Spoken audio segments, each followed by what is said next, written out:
Hey there, sexy techies. Hey, everybody. Welcome back. Welcome.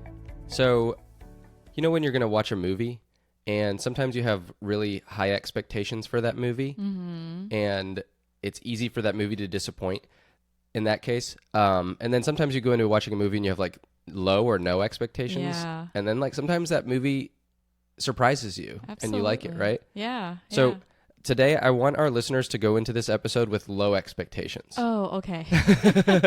Not because the content is not interesting. I think it's a really interesting episode, but like we're pretty drained this week.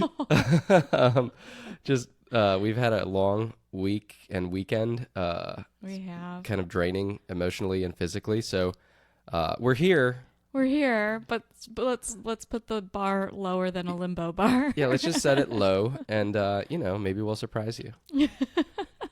We should start all episodes with don't expect much. No, I think if we did this too often, we'd lose listeners. But I think we get a pass once in a while. Okay, yeah, no, according to me, they'll love us. I'm sure. I love us.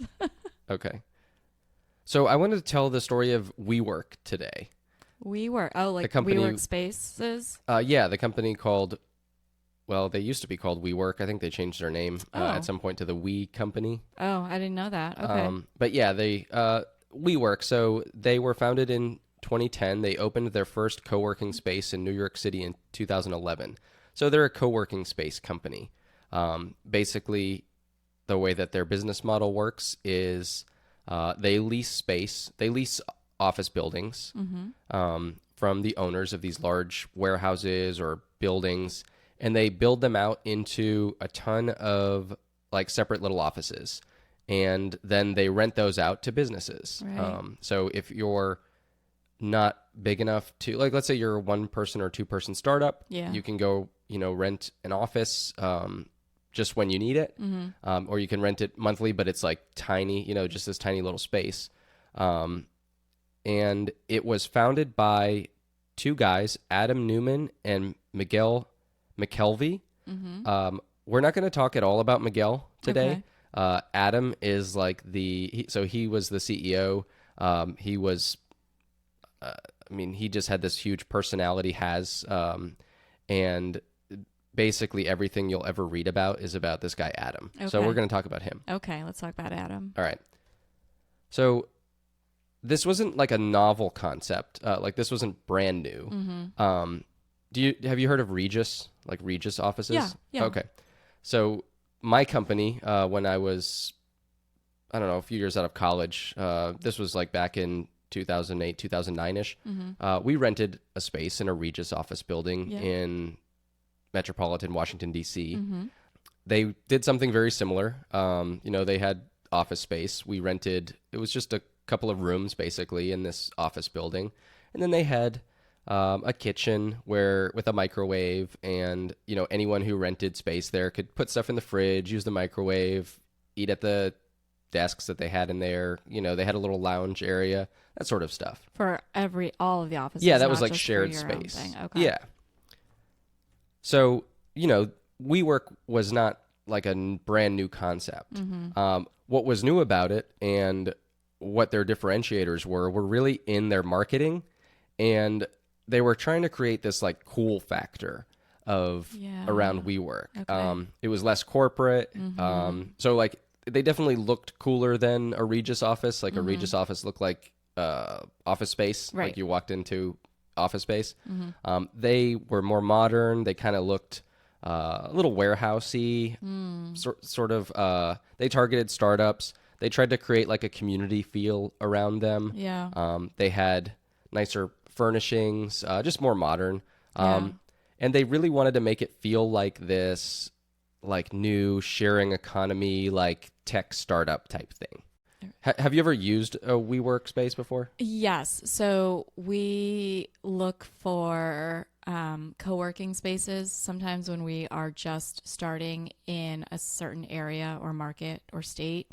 And we've looked into WeWork spaces, and I think it's really funny that you said that they really brand themselves as kind of like this newer, hip, almost like catered to like younger professionals that are just starting out, because that's exactly what we saw when we were looking at certain office spaces in places. They talked about their foosball tournaments that they would have, and just kind of the happy hours that they do, monthly within their, all the WeWork organizations that were there. Okay.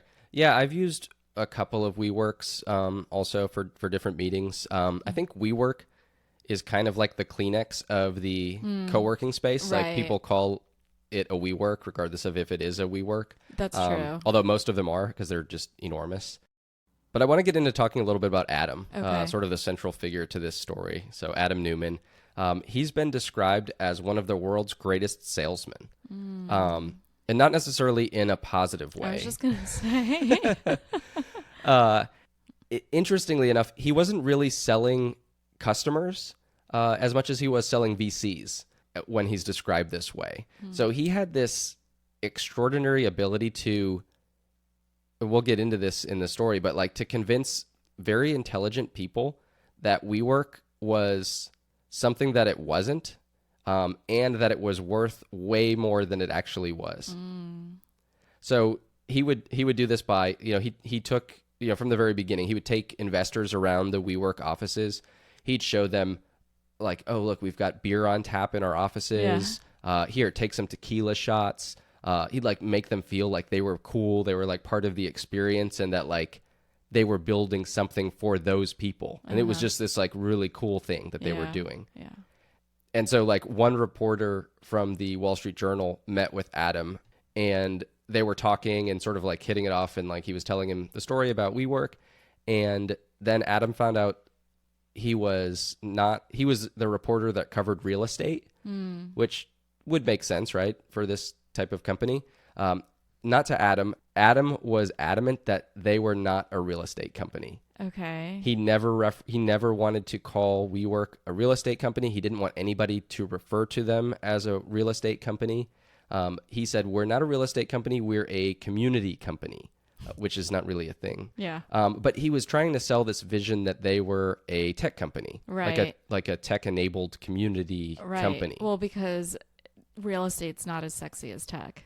It's definitely not as sexy as tech. And it's also, when it comes to a valuation, like a company valuation, he wanted to convince people that WeWork deserved a tech company valuation, not a real estate company valuation. Yeah. Oh, interesting. So for tech companies, like you build software once, right? And then you can sell it an infinite number of times, basically. Right. And you don't have to hire or pay more costs at scale, like the same number as you did when you had one customer versus a million customers, right? Right. You're not adding one more customer support person for every new customer, for instance. Right. Whereas with real estate, if I'm going to get more customers, I need more office space, which means my costs go up incrementally for every. Yeah, exactly. So there's a reason that valuations are different. Like a software company might have a valuation of like 20 times their revenue, just as an example. A real estate company may have a valuation of, I don't know, 2 times their revenue or something like that, 3 times their revenue, like much smaller. Right. So Adam goes out and he starts raising venture capital, and he has this story that he's telling, this vision of WeWork, and he's able to secure in early 2012 $100 million valuation as like the first valuation for WeWork. That's a lot. Yeah, and only a year later, it increases to $400 million, their valuation. Then later that year, it's $1.5 billion, and it just keeps growing like this. Wow. He's just able to keep going out and saying like, and they were growing, like they would buy, they would lease more space and they would fill it up, and but they weren't profitable. But he kept telling the story, and investors kept buying it. So, and the interesting thing was, VCs could see their current financials, like they could see what they were bringing in for revenue, what their losses were, and their losses dramatically outweighed what they were bringing in. They weren't profitable, and each time Adam, especially like later on, a few years in, he kept selling these VCs on like a future vision. And that like the future would look much different from the past. So like, yeah, I know that right now we're not profitable. But like these numbers look really bad, but trust me, 6 months from now, like this is going to look way different. He's got to be a really good salesman, because to say that what you're seeing now is not what you're going to see in the future, I don't know. You gotta have a lot of trust. I mean, in you somebody. can do that maybe once or twice, right? Like you would think, like especially if you're growing, you can be like, hey, we're gonna once we get to here, we're gonna get to profitability, right? But he did this over and over again, and the thing was, there's this like VC FOMO, like we've talked about this before, but like once you get, especially once you get like one of the bigger VCs, at this point, everybody thought WeWork was like the next Google, right? Or the next Facebook or something. It was this tech, like they thought it was a tech company because they were told it was a tech company, right? And so they're like, well, if they invested in it, I better get in on this. I don't want to miss out. Right.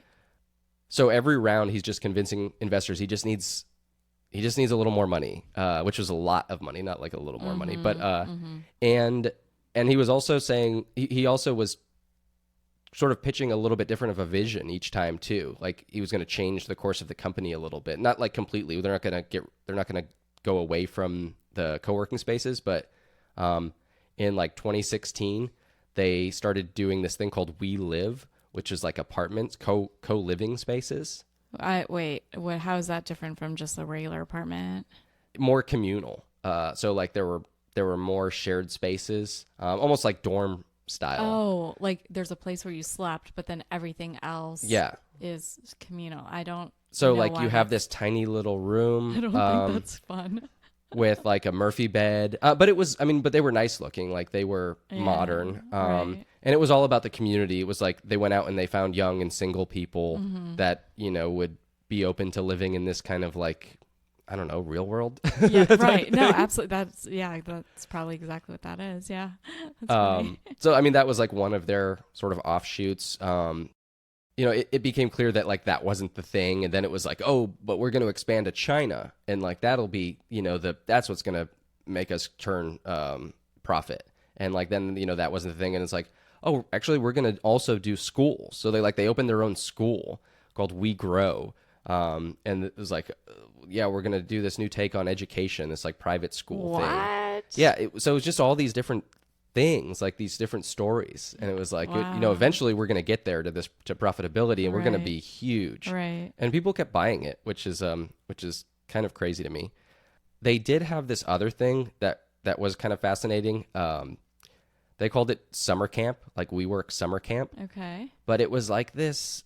It's like Fire Festival. You remember, Fire Festival? Yeah. This is exactly what I'm thinking of as you're telling this story. So it's like this. It's like this getaway for WeWork employees and members, like the people who rent the space, and it's like one big party. And it's all about the cool factor. Like, oh, we got invited to this. Yeah. This like exclusive WeWork party, and apparently the parties were pretty cool. But it was also, part of the sales pitch for members. Like, hey, you get to come to this party. You're in the club, basically. Right. And so that's how they were differentiating, was with stuff like that, which is not really, yes, it's a differentiator for like bringing in customers, but it's not making you more profitable. Yeah. If anything, it's making you less profitable. Right. You're spending all this money. Now, did this happen? I don't remember the timelines of things, but like in terms of like Fire Festival, do you know when that was? I think this was before. So they started doing these summer camp things pretty early, I think 2011 or 2012. I don't know exactly what year Fire Festival was, but it was much later than that. Okay. But they kept doing them. I think they kept doing these every year. Okay. So it wasn't really like they had proven that they could do it. Right. And people were getting what they paid for. Yeah, they weren't like going to like Ja Rule's like island somewhere or something. No. Yeah, no, this was a legitimate experience. Right. Like, I don't know that people complained that they didn't get what they paid for or anything. So it's not like Fire Festival in that way. Yeah. Maybe it's what Fire Festival tried to be, but like on a much smaller scale. Right. But they did bring in musical acts and stuff, like pretty big acts. I think they just didn't go to some like remote destination where you couldn't get running water and electricity and that sort of stuff. Right. So in 2016, Adam meets this guy, Masayoshi Son. the CEO of SoftBank, Okay. which is like this huge Japanese investment company. And WeWork needs money because they always need money. Right. They're spending a ton of money, and they're probably going to struggle to raise more money at this point. But they meet this guy, and he's very wealthy. And SoftBank has, I think, like $100 billion fund that they just raised, and they want to invest it into tech companies. So Adam takes him on a tour, takes this guy Masa on a tour of WeWork. I think I read that it's like a 12-minute tour. And then they get in the car and they drive I think they're driving to Trump Tower in 2016. And in that car ride, they basically work out a deal for this like enormous, I think it was, the original deal was like $4-ish billion of investment that SoftBank is going to put into WeWork. Wow. And over the next 3 years, that increases to about $10 billion that SoftBank invests into WeWork. So, yeah, I mean, in their last round of funding, they valued WeWork at $47 billion in January 2019. I think that was like their Series H round, which is insane. Like, you have to go up that many, like they do a Series A, B, you know, like I don't know what number, I don't know what number letter that is in the alphabet, but there's a lot of rounds. Yeah, 8. Okay. At this point, so in 2019, by the end of 2019, WeWork does $3.46 billion in revenue, and they lost about $3.75 billion that year. So they're still not profitable. No. Just a side story. These are a couple other tech companies, I'm using quotes, that launched around the same time. Okay. One is this grilled cheese tech company called The Melt. Tell me more. So they opened their first restaurant in 2011. They're like I think they're like a fast casual, like fast food type restaurant. And they developed this device that could make the perfect grilled cheese, like restaurant style grilled cheese in 45 seconds. Ooh. Which is like, I guess, some sort of huge breakthrough in like sandwich making technology. They have this online ordering system. They have these like scanners, like customers can go in and scan a QR code and like get their food without ever having to like talk to anybody. Oh.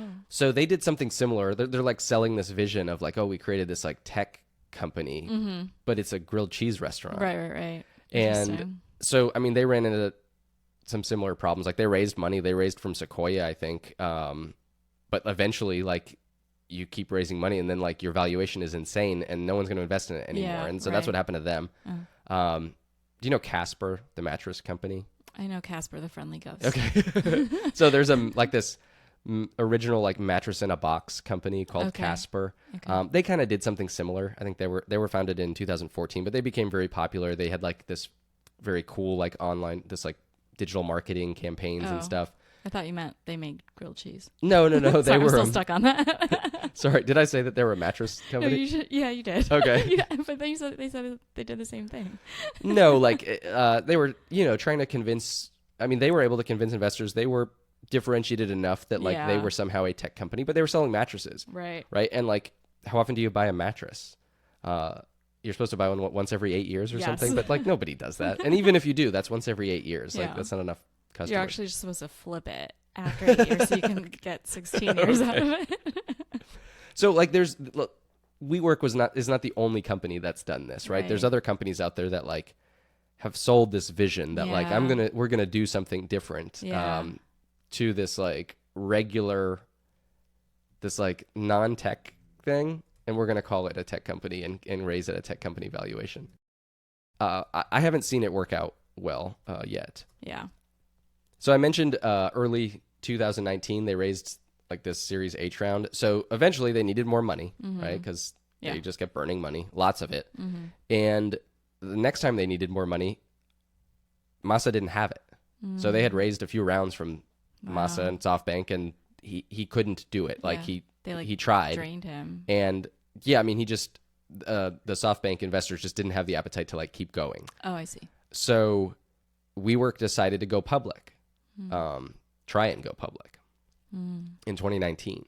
So they filed to go public, but in the filing, you have to put it all out there, all your financials, and They put it out there. They showed they had $1.9 billion loss on $1.8 billion in revenue in 2018.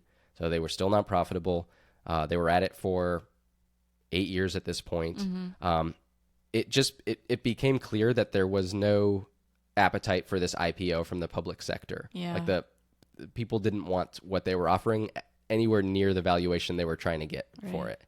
And I heard this described as sort of like an emperor's new clothes situation. Like in the private markets, for some reason, VCs were just kept pouring money in and just kept increasing the valuation to these like insane numbers. Yeah. And then they try an IPO, and in the public market, people like these investors look at it and they're like, nope, it's not worth anything near that. Right. Oh. Sorry, I think about the story of the emperor's new. I feel bad for that emperor. He was naked. Yeah, but he was lying to people. I know. I know. I always feel for them, though. I mean, that's public embarrassment. So this IPO was botched. Like, it never happened. They ended up having to back out of it. And in September 2019, Adam Neumann was forced out of WeWork as the CEO. He was like forced out of the role. There were criticisms over his leadership, all this like self-dealing and blame for the company's financial problems. So, I mean, these conflicts of interest arose as part of these stories. There was some reporting by the Wall Street Journal and other news organizations. One of the things Adam did was, so he registered the trademark for the word "we," like using the word "we" as in like a corporate entity, I guess. And then, so he registered it like personally in like a separate holding company. And then he sold it to WeWork for like almost $6 million. So he could like personally gain on this sale of, which should have just been bought by the company. Right. So he got called out on that, and he ended up, I guess, returning it and returning the money only after the negative PR. Yeah.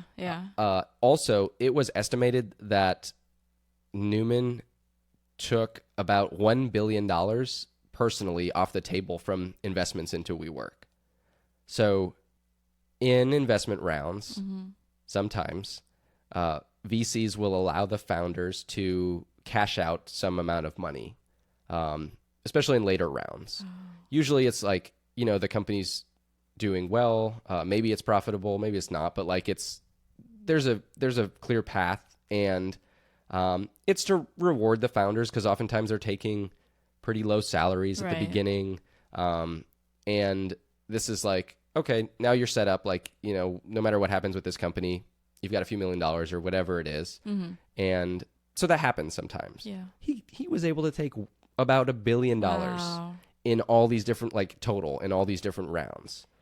That's so crazy. It's just crazy because you told in the beginning, you said that there were two founders pretty much. Yeah. And it's just like, what did that other guy? Yeah, I know we're not talking about No, him. I'm sure he got, I don't know what he got also. I'm sure, I mean, he got money too. But like, this is pretty unheard of that he was able to cash out this much money. Right. And when you ask, like, how did this happen? All I could find out really was that he was just able to tell people, like, hey, if investors said, like, no, we can't let you do that, he'd say, okay, I'll go on to the next person. Somebody else will. Yeah. Basically. Right. And yeah, it's nuts that he got away with that. Yeah. So after Adam left in 2019, WeWork kind of expanded its business model. So they created an app to sort of like Uberize the office rental space. So you could like go on and book by the week or the day or the hour even. Right. Sort of like breaking it up even further. Yeah. Before, I think they just had slightly longer term, maybe like monthly leases, that sort of stuff. Yeah. They brought in somebody to be CEO who actually had experience in real estate and like was willing to call it a real estate company. They cut costs. They, tried running it more like a real estate company, not spending so much money crazily on things. Yeah. They did eventually take WeWork public in October 2021. Oh. At a $9 billion valuation. Wow. Which is funny to think about. So they took WeWork public at a $9 billion valuation. They had raised well over $10 billion of funding. Yeah. So the company was worth less than it had received in funding. Right. And so is that considered a failure? Because I mean, it's still a $9 billion company. Well, it's not considered a failure yet because like at that point, because like the story isn't over, right? But certainly you shouldn't be taking a company public at a valuation less than the amount of funding that you were given. If you just sat on that funding and invested it into like some sort of very safe asset, it would be worth way more than, you know, what you started with, right? After how many ever years that was, 8 years or something. Yeah. So yeah, like that's not good, but they were able to go public. Like they needed to, they needed to raise more money. Right. So it was like, eventually they were going to have to do it. So that was in October 2021. So where is WeWork now? Adam's gone from the company. So, and this is the reason that we're doing this story now. So just last week on November 6th, WeWork filed for bankruptcy. Ooh, man. It doesn't mean the company's like going away. Right. They're restructuring their financials. They disclose they have $18.6 billion in debt. I think they had about $15 billion in assets. Their stock price fell to 84 cents per share on this news. So yeah, they're trying to get their financials in order. They plan to continue operating most of their spaces. They're going to try and like renegotiate terms of leases, which they probably will be able to because people are trying to go back into the offices now. Well, yeah, and office space is still there's still more of it available than there was pre-pandemic. Right. So you know, some of these landlords need to get their space leased. So yeah, I thought Adam's statement following the bankruptcy announcement was, what's the word? On brand, maybe, for him. I can only imagine. He said, "It's been challenging for me to watch from the sidelines since 2019 as WeWork has failed to take advantage of a product that is more relevant today than ever before." Interesting. You know, hinting that he would have been able to do better, of course, right? right. Adam has been compared to another high-profile CEO that failed. Can you want to take any guesses at who it might be? Elizabeth Holmes? Yes, actually. Oh my God. So the ex-CEO of Theranos, Yep. Who is currently serving prison time for defrauding investors and everybody who took part in Theranos. So I think there is a key difference, though, between what the two CEOs did. So Elizabeth Holmes was selling a lie about the current state of Theranos, right? Like she was saying, we can currently do this. Yes. Like you give us your blood, we take it into this room. We've got this black box that I won't show anybody. Right. And in whatever hour, whatever, I'm going to bring it back. We're going to have all these test results for you. Yeah. And they fabricated them. Like they couldn't do what they said they were able to do at the time. Currently, right. Whereas Adam was always selling like a future vision. Yeah. And you're able to do that in tech and in startups. Like you're because people can see what you're making right now. Like he wasn't lying. Like they had all this debt and, you know, they had all these losses. Right. And he was saying, we're going to turn this around, and people believed him and they kept believing him. Yeah. So I think the comparison makes sense to an extent, but that's why Adam is not in prison right now, right? Yeah, and Elizabeth is. Right. Yeah. But it's funny though, when you were telling the story, I mean, I'm really into like those documentaries of kind of like corrupt startups or you know, just kind of like shady businesses that get exposed. And as you were talking about, you know, his practices, it sounded a lot like Elizabeth Holmes and Billy McFarland.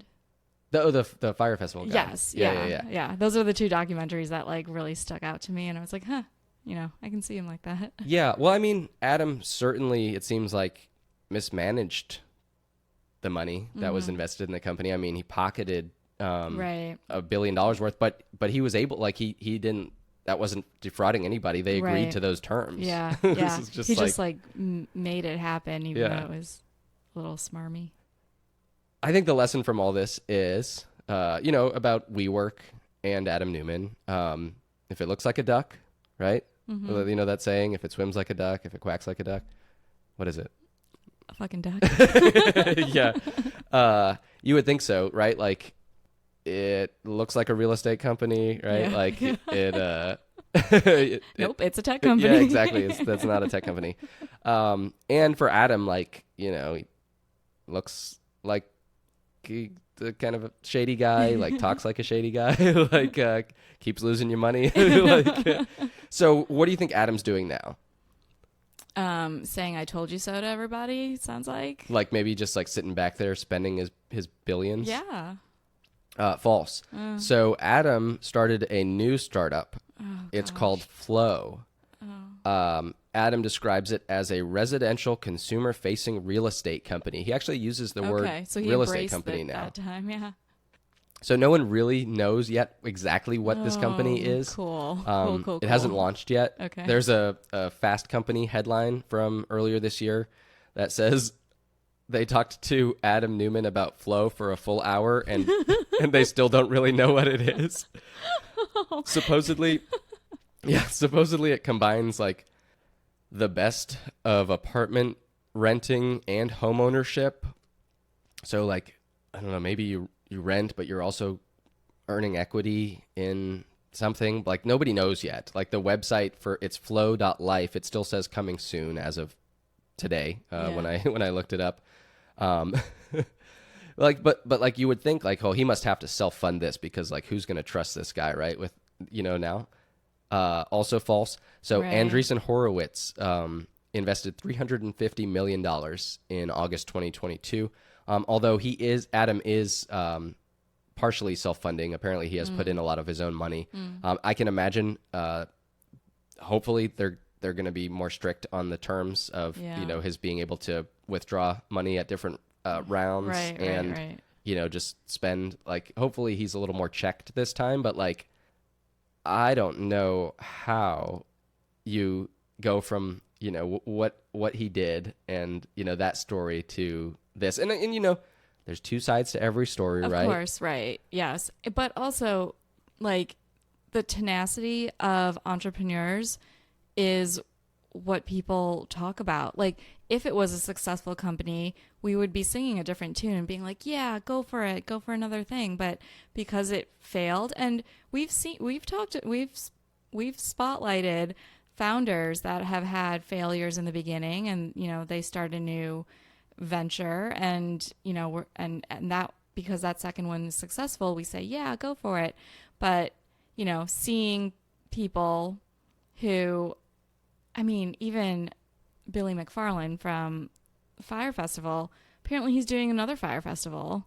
Yeah, but like, he doesn't control the money this time, and like all he is, I think, is the creative. He's basically hired to do this, right? Like, so I didn't know that. Yeah, well, it's just different. But like, and I'm not saying it has nothing to do with the fact that Adam failed at WeWork. Like, and you know, I would call it a failure. You know, his contributions at WeWork, but like, that to me doesn't have any impact on whether, you know, he should get funding for a second opportunity. Like, plenty of people fail their first time. Like, it's, you know, 90% or more probably fail. Right. It's the way that he failed. Yeah. And like the decisions that he made and the amount of money that he took. Right. And like, even though that was legal, like it was in the paperwork, like a lot of other CEOs would say, I don't want to take that money off the table. Like, I want the company to, like, I believe in my company. Right. If you believe in your company you're enough, you're not going to take that money now because it's going to be worth way more. Yeah. You know,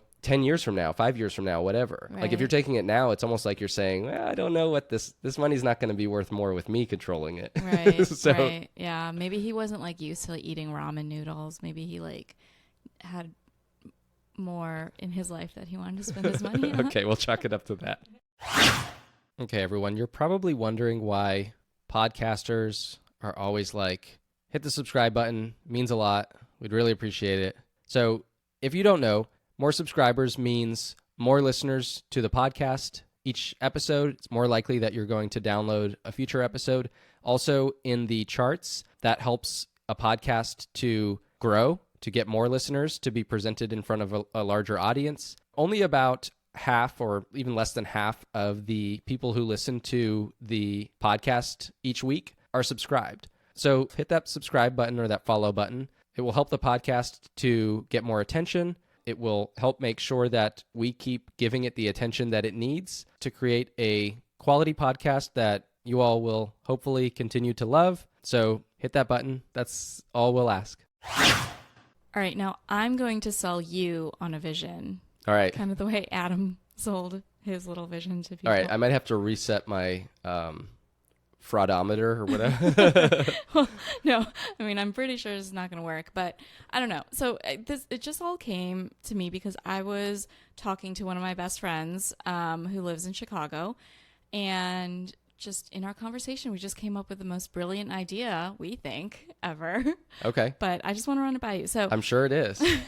Like usually if two people come up with an idea and they think it's the best idea ever, then it is the best idea ever. I don't know. that's the test. There's a lot that we didn't think about. But so we were talking about our 20-year high school reunion that happened a couple months ago. Okay. And neither of us went. I was traveling for work. She had like a family obligation or something. But we were just talking about like how many faces, we would see and we would probably recognize, but, chalk it up to like mom brain, COVID brain, like just being old. Old age, yeah.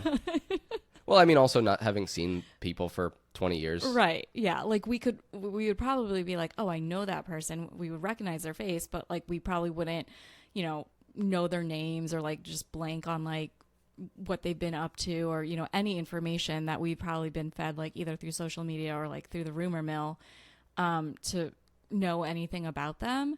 And so, and my friend, so she lives in Chicago. That's where I was born and raised. And so she runs into this problem a lot more because she lives, where we were raised. And so she runs into so many different people and she cannot pinpoint where she knows them from in her life. And okay. I have this like problem too. Like, yeah. I mean, I've probably had this happen a couple of times in my life, a handful of times. Oh my gosh, it happens so much.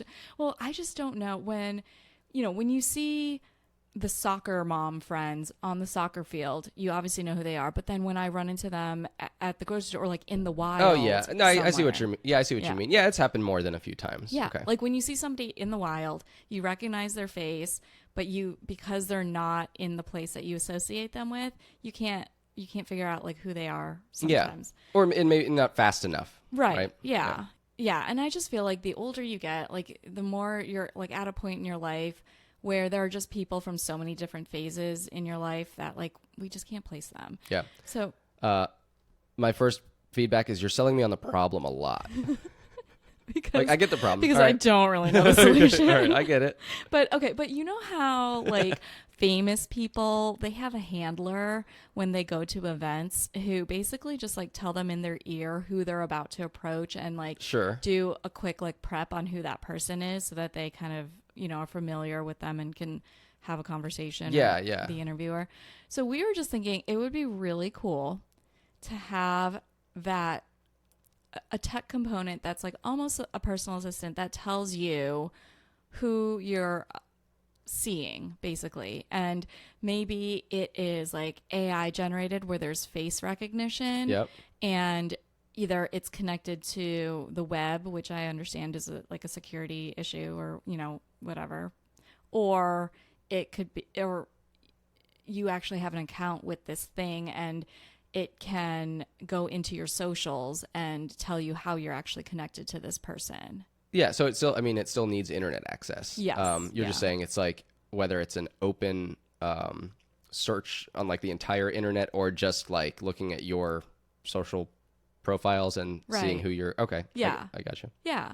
And then it can somehow, maybe there's an earpiece or, like a little screen or something that tells you like who this person is. And so that it's not like this awkward interaction. And whether that is like something that you just like wear out in life, I don't know. Just in case. Yeah, I don't know how often like you're going to run into somebody. Well, you better wear it all the time just in case because you never know when that's going to happen if you're out there. I know.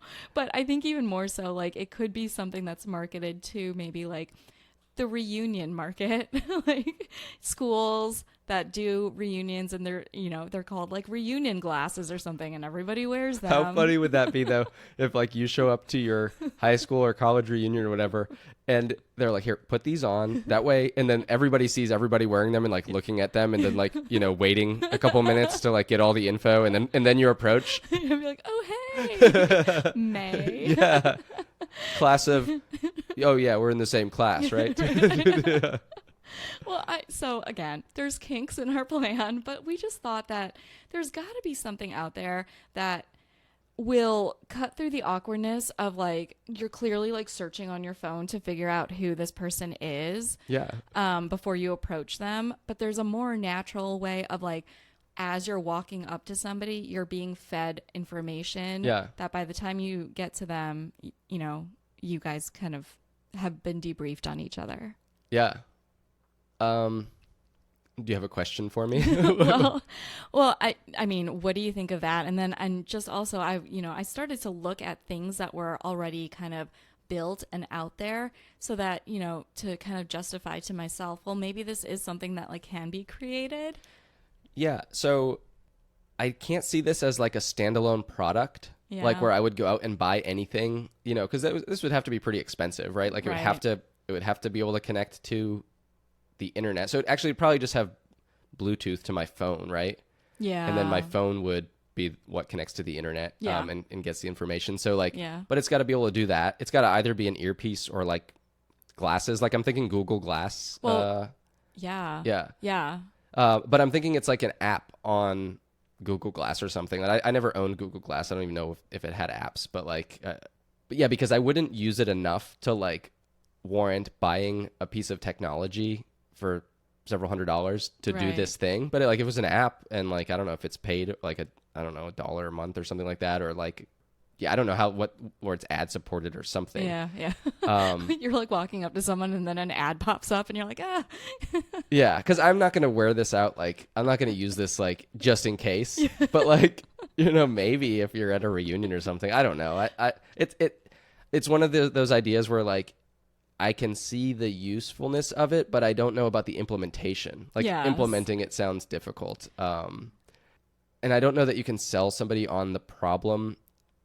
I don't know that the problem is big enough that people will pay for it, or even like it takes you a while to explain the problem, right? Like you like you took a few minutes to explain it, and like I get it, like I see the problem, but like it's not like a hair on fire problem. It's kind of like an annoyance. But you can also use it, if you think about it, you can also use it, because I was trying to think of when I would need to debrief people on things. And when I was in my very first job out of college was sales, and I would need to basically put together a whole trip prep for my marketer on, who he was meeting with, what they needed to know.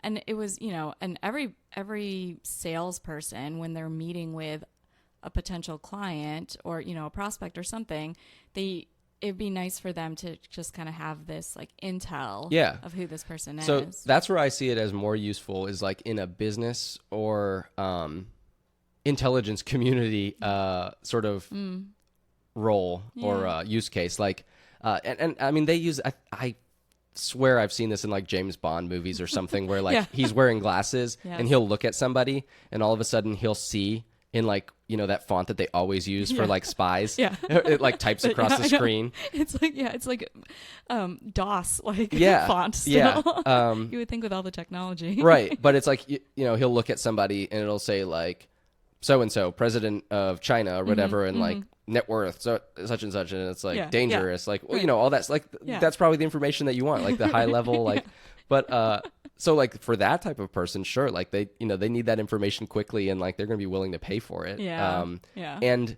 like you were saying before, people who can afford or have people to just tell them that stuff, so like before they go up to somebody, like probably a pretty big problem for those people, right? But like for the everyday person, it's like well, right. So because you mentioned Google Glass, and I was looking into Google Glass and what they did, and they're also called just Glass apparently. But for those who don't know, Google created a brand of smart glasses, as basically a wearable, ubiquitous computer. And so it displays information using like a head-up display. And, the wearer can communicate with the internet just by using, language Yeah. speaking. It seemed like a good idea. It never really took off. No, it didn't. Apparently, their first prototype was sold in 2013 for $1,500 a pair, and then they stopped producing in 2015 and actually finally stopped sales as recently as September 23. So, but the technology was there, and I was like, well, maybe there could be something with that. There could be, because, okay, let's talk about niche marketing. So there is this thing called a silent disco. You've told me about silent discos. Yeah. And, it's not like you go somewhere and you just go to a silent disco, or, you host a party and you just happen to have silent disco stuff. It's something that you rent for a specific activity, for silent disco. So, reunions are happening. I mean, schools rely on reunions for alumni support.